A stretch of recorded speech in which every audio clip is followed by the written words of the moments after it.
និយាយពីថាប្រូយីននេះកាគេមិនទាន់បើដូចជារៀងខ្លាំងតែពេលគេបើហើយហ្នឹងរៀងការជាងមុនចោលគ្នាអាដេញ skill ទី1របស់គេហ្នឹងតែពេលដែលយើងចាប់ឃុំទៅវាប្រើបាន2តង់តែពេលអញ្ចឹងហ្នឹងវាស្រួលនឹងការយើងលុកណាណាតែហ្គេមហ្នឹងប៉ះណាណាទៀតអូយវាថាពីនិស័យដល់កចិត្តខ្ញុំម្នេះថាដើរ farm ដើរអីទេតែពេលកលេចភ្នែកទៅឃើញសមាវត្តនៅគៀនហ្នឹងຕົកទៅអីទៀតមានអីចាប់មកផ្ទះបកាច់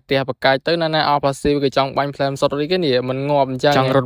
ត់មែនទោះបីជាមានជើង10ទៀតក៏រត់មិនរួចដែរជើងឡើងខ្លីៗអញ្ចឹងរត់ល្មិចនឹងរួចខ្ញុំនិយាយមែនអ្នកគ្នាក្នុងនាមខ្ញុំជាស្ថាបនិក hater ណាណាម្នាក់ដែរតែពេលក្តេញលុកអញ្ចឹងទៅមានអារម្មណ៍ថាអាណិតមែនតើបានស្អីនឹងវាយចេញបើបិតាផ្ទះបកាច់យើងកំពុងតែចាំលុកឯណានេះយើងចាំអ៊ុតមើលស្ថិតិរបស់ណាណាមើលតែពេលយើងលុកម៉ងទៅគេបានសុកាឡាឬក៏0.3ឬក៏យ៉ាងម៉េចហើយណាណាណេះតាំងពី early game ហ្នឹងគេសុំវកំឡុកខ្ញុំបានអត់អីអត់លុកមិនកើតបើកទឿម៉ងជើងខ្លីកតុញណាមិនចង់លុកមិនអូខេមួយទៀតណាគ្នាខ្ញុំសុំគ្នាយើងខ្លាំងមែនតើកុំភ្លេចជួយ follow page របស់ខ្ញុំផងឲ្យបានទៅដល់គ្នាយើងណាដែលគាត់អត់ស្គាល់ខ្ញុំអញ្ចឹងណាឲ្យគាត់បានឃើញហើយគាត់ជួយ follow អញ្ចឹងដែរមកអ្នកគ្នាភាសាតាណាមួយទៅវីដេអូរបស់ខ្ញុំវាអត់សូវផ្ទុះអញ្ចឹងទៅអ្នកគ្នាអត់សូវបានឃើញបានទេអញ្ចឹងគ្នាយើងណាដែលគាត់បានឃើញហ្នឹងកុំភ្លេចជួយ follow ឲ្យបានច្រើនគ្នាមកខ្ញុំឆាប់ល្បីហើយនិយាយលេងគ្នា end game យើងចាំមើលលទ្ធផលរបស់ណាណាមើលតើគាត់បានប្រមាណជមើលនេះណែ3.0ដូចជាការរំពឹងទុករបស់យើងមែន